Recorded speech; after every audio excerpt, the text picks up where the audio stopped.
Hello guys, இன்றைக்கி நம்ம சேனலில் என்ன ரெசிபி பார்க்க போகிறோன்னா ஒரு சூப்பரான கேரளா ரெசிபி தான் பார்க்க போகிறோம். ஓணமில் செய்யக்கூடிய அவியல் தான் இன்றைக்கி நம்ம பார்க்க போகிறோம். இந்த அவியல் ரெசிபி தமிழ்நாட்டிலையும் செய்வாங்க, ஆனால் மோஸ்ட்லி கேரளாவில் தான் இது அதிகமாக செய்வாங்க. அது ஓணமில் ரொம்ப ஒரு ஸ்பெஷலான ரெசிபி. செய்கிறது ரொம்ப சிம்பிள் அண்ட் ஈஸி, ஆனால் டேஸ்ட் அவ்வளோ சூப்பராக இருக்கும். சிம்பிளான மசாலா அரைச்சி ரொம்ப டேஸ்ட்டாக இருக்கும். வாங்க எப்படி செய்கிறதுன்றதை பார்க்கலாம். அவியல் செய்கிறதுக்கு ஃபஸ்ட்டு வெஜிடபிள்ஸ் எடுத்துக்கலாம். இதில் ஃபஸ்ட்டு வந்து பார்த்தீங்கன்னா வெண்பூசணி 1 கப் அளவுக்கு நான் எடுத்திருக்கேன். அதுக்கப்புறம் 1 கப் அளவுக்கு முருங்கைக்காய் எடுத்துக்கலாம், அதுவும் 100 கிராம். அதுக்கப்புறம் 1 கப் அளவுக்கு கேரட், 1 கப் அளவுக்கு பீன்ஸ், 1 கப் அளவுக்கு சேனக்கிழங்கு, 1 கப் அளவுக்கு கோவக்காய், 1 கப் அளவுக்கு கத்திரிக்காய், 1 கப் அளவுக்கு அவரைக்காய், 1 கப் அளவுக்கு வாழைக்காய், 1 கப் அளவுக்கு மஞ்சள் பூசணி. இது எல்லாமே நீளமாக கட் பண்ணி எடுத்துக்கோங்க. இது எல்லாமே நீளமாக தான் கட் பண்ணி எடுக்கணும். அவரைக்காய் மட்டும் நல்லா இந்த மாதிரி கட் பண்ணி எடுத்துக்கோங்க. இப்போ இது எல்லாமே வந்து 100 கிராம் அளவுக்கு நான் எடுத்திருக்கேன். நீங்கள் வந்து இதோட சேர்த்து இன்னும் வெஜிடபிள்ஸ் ஆட் பண்ணுறதுனா ஆட் பண்ணிக்கலாம். அவியலுக்கு இதுதான் ஆட் பண்ணணும்னு கிடையாது. உங்ககிட்ட என்னென்ன வெஜிடபிள்ஸ் இருக்கோ அது எல்லாமே நீங்கள் ஆட் பண்ணிக்கலாம். இப்போ வந்து ஒரு பாத்திரத்தில் இதெல்லாமே நம்ம ஆட் பண்ணிக்கலாம். காய்கறி எல்லாமே ஆட் பண்ணிவிட்டு 1 டீஸ்பூன் அளவுக்கு உப்பு ஆட் பண்ணிக்கலாம்.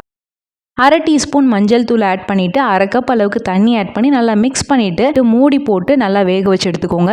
அது வேகிற கேப்பில் நம்ம ஒரு மிக்சி ஜார்லையோ பிளெண்டர்லையோ 1/2 கப் அளவுக்கு துருவன தேங்காய் ஆட் பண்ணிக்கலாம். 1/2 கப்புன்றது 150 கிராம் அளவுக்கு நான் எடுத்திருக்கேன். அதில் 2லேருந்து 3 பச்சை மிளகாய் ஆட் பண்ணிக்கலாம். அதுக்கப்புறம் 1 டீஸ்பூன் சீரகம், இது எல்லாத்தையுமே சேர்த்து தண்ணி விடாமல் நல்லா கொரகொரப்பாக அரைச்சி எடுத்து வச்சுக்கோங்க. இந்த மசாலா மட்டும்தான் நம்ம ஆட் பண்ண போகிறோம், வேறு எதுவுமே தேவையில்லை. இப்போ காய்கறி உங்களுக்கு பார்த்தாலே தெரியும் ஓரளவுக்கு நல்லா வெந்து வந்துருச்சு. இப்போ நம்ம அரைச்சி வச்சிருக்க தேங்காய் மசாலாவை ஆட் பண்ணிக்கலாம். ஆட் பண்ணிவிட்டு அதை அலசி கொஞ்சமாக தண்ணி ஆட் பண்ணிக்கோங்க. இது எல்லாத்தையுமே சேர்த்து நல்லா மிக்ஸ் பண்ணிக்கலாம். இது அவியல் வந்து பார்த்தீங்கன்னா ரொம்ப தண்ணியாக இருக்கக்கூடாது, அதே மாதிரி ரொம்ப ட்ரையாக இருக்கக்கூடாது. இதில் வந்து 1 டேபிள் ஸ்பூன் அளவுக்கு தேங்காய் எண்ணெய் ஆட் பண்ணிவிட்டு கருவேப்பிலை 1 கொத்து ஆட் பண்ணி நல்லா மூடி வச்சுருங்க.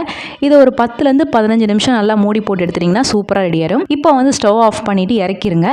இப்போ வந்து ஒரு பவுலில் 1 கப் அளவுக்கு தயிர் ஆட் பண்ணிக்கலாம். 1 கப் அளவுக்கு தயிர் வந்து பார்த்தீங்கன்னா 200 கிராம் நான் ஆட் பண்ணியிருக்கேன். இது வந்து நல்ல கெட்டியான தயிர், ஸோ நல்லா டேஸ்ட்டாக இருக்கும். இப்போ தயிரை இந்த மாதிரி நல்லா அடிச்சு எடுத்து வச்சுக்கோங்க. நல்லா இந்த மாதிரி சாஃப்டாக இருக்கணும். இந்த மாதிரி தயிரை நல்லா அடிச்சு ரெடியாக எடுத்து வச்சுக்கிட்டிங்கன்னா அந்த அவியலில் சேர்க்கும் போது நல்லா பிளெண்ட் ஆகி டேஸ்ட் சூப்பராக இருக்கும். இப்போ நம்ம பீட் பண்ணி வச்சிருக்க தயிரை வந்து அவியலில் ஆட் பண்ணிக்கலாம். ஸ்டவ் ஆஃப் பண்ணிவிட்டு ஆட் பண்ணிக்கோங்க, இல்லைனா வந்து டேஸ்ட் மாறிடும். இப்போ தயிர் ஆட் பண்ணிவிட்டு நல்லா மிக்ஸ் பண்ணிக்கலாம். மிக்ஸ் பண்ணிவிட்டு அந்த ஹீட்லேயே வந்து 2லேருந்து 3 டேபிள் ஸ்பூன் அளவுக்கு தேங்காய் எண்ணெய் ஆட் பண்ணிக்கோங்க. தேங்காய் எண்ணெய் ஆட் பண்ணிவிட்டு திரும்ப கருவேப்பிலையை ஆட் பண்ணிவிட்டு நல்லா மூடி போட்டு வச்சுருங்க. ஒரு 10 நிமிஷம் நல்லா மூடி போட்டு எடுத்துட்டிங்கன்னா நல்லா வாசமாக சூப்பராக இருக்கும். இதை வந்து நீங்கள் வாழை இலையை போட்டு நல்லா மூடி வச்சு எடுக்கலாம். இல்லைனா வந்து நீங்கள் வேக வைக்கும் போதே, இல்லைனா வாழை இலையை போட்டே ஃபர்ஸ்ட்டே வந்து அவியலுக்கு வந்து நீங்கள் வேக வச்சு எடுத்துக்கலாம். காய்கறி எல்லாமே நீங்கள் எப்படி செஞ்சாலுமே டேஸ்ட் சூப்பராக இருக்கும். ஸோ இந்த மாதிரி ரெடி பண்ணி எடுத்துக்கோங்க.